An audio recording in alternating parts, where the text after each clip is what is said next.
Hello दोस्तों, मैं हूं एडवोकेट अमरीश लोधी।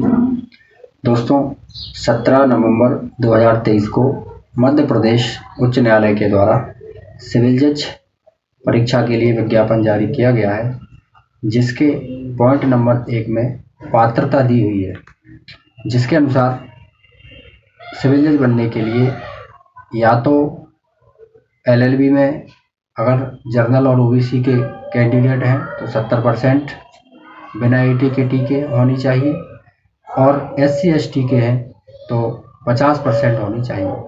अथवा दूसरी जो पात्रता है वो यह है कि आवेदन भरने की दिनांक को कम से कम 3 वर्ष तक का विधि व्यवसाय का अनुभव हो।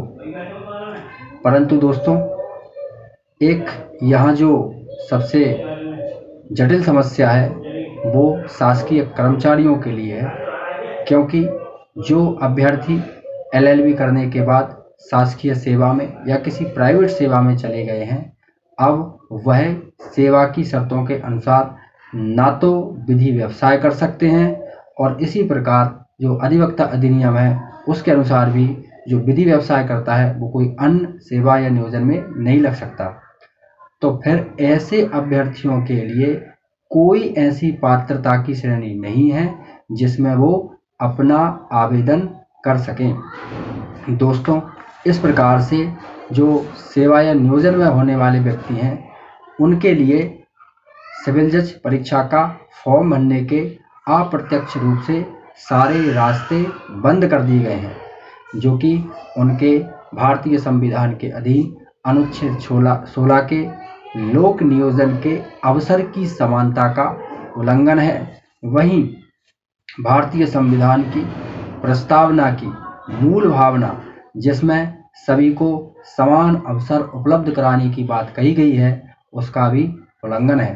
दोस्तों, यह नियम जो बनाया गया है वो पूर्ण रूप से अप्रत्यक्ष रूप से विभेदकारी है, मनमाना है और अनुच्छेद 14 का उल्लंघन है, क्योंकि एक व्यक्ति जो शासकीय सेवा में नहीं है वो सिविल जज का फॉर्म भर सकता है, और जो शासकीय सेवा में है लेकिन उसके पास 70% नहीं है वो सिविल जज का फॉर्म नहीं भर सकता। और दोस्तों, ऐसा नियम केवल और केवल मध्य प्रदेश राज्य में ही लागू हुआ है।